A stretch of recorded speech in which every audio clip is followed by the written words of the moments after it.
Olá, eu sou a Juliana Tomandel, terapeuta nutricional. E hoje eu vou conversar com vocês sobre os mitos e verdades da alimentação saudável.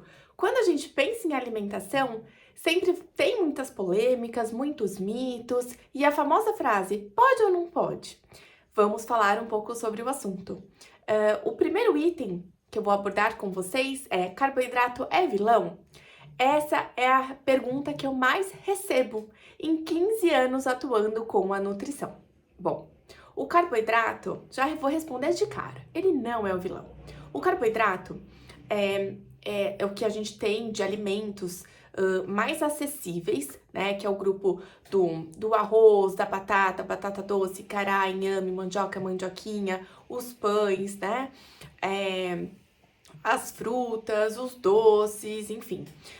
O importante é ter controle no consumo. De 40% a 60% da nossa alimentação tem que vir dele e ele é fonte de energia.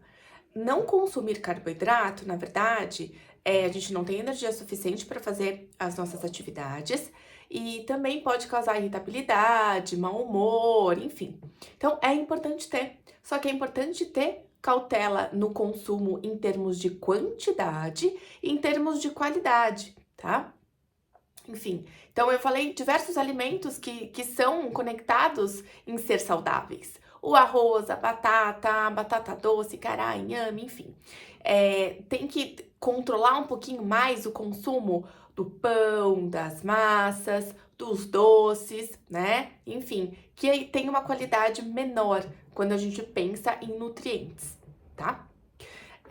Então, carboidrato não é vilão.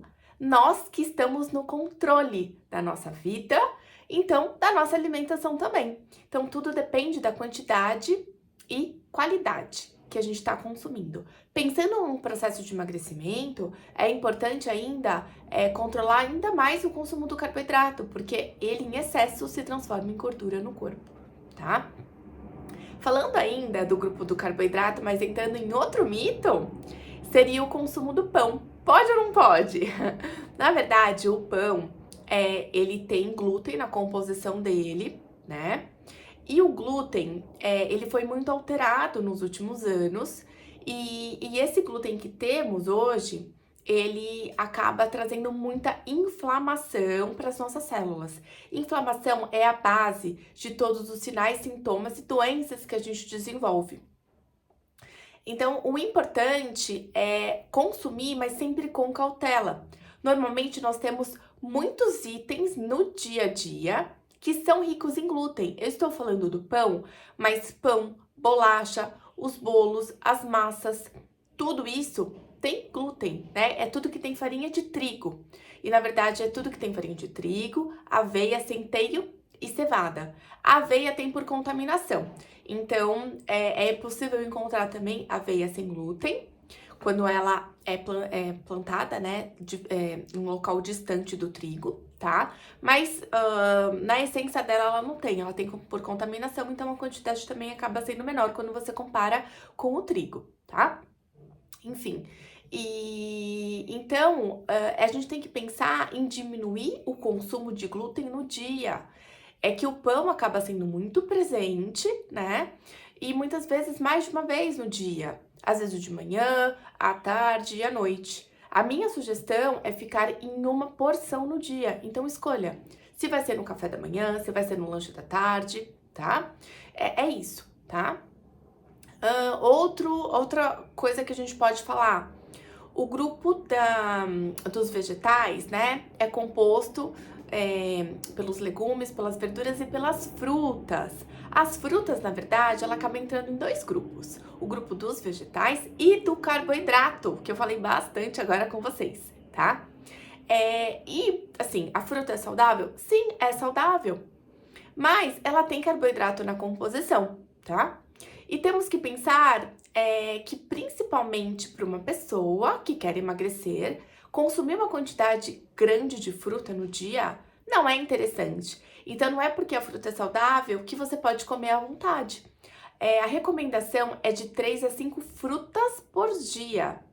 Pensando num processo de emagrecimento, é interessante ficar em até 3 frutas, tá bom?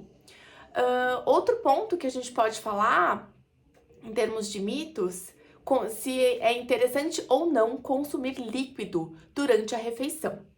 Bom, enquanto o processo digestivo está sendo feito, né, por exemplo, num almoço, se você consome uma quantidade de líquido muito grande, o suco gástrico ele acaba sendo dissolvido nesse líquido e fica mais difícil fazer o processo digestivo. Então, o processo digestivo fica mais lento, né?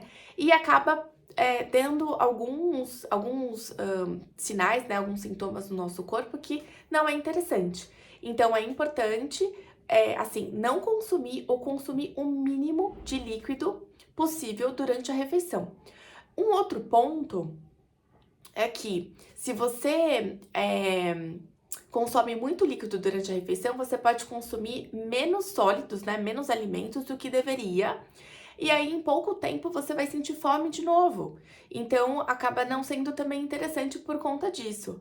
A sugestão é deixar um pouco de líquido para o final da refeição e de 100 a 150 ml, para você não ter problema nenhum nessa questão de ingerir quantidade insuficiente de alimento, né? Ou mesmo prejudicar o processo de digestão, tá?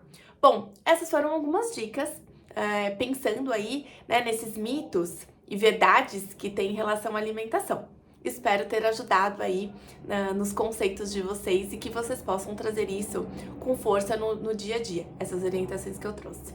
Muito obrigada, um beijo!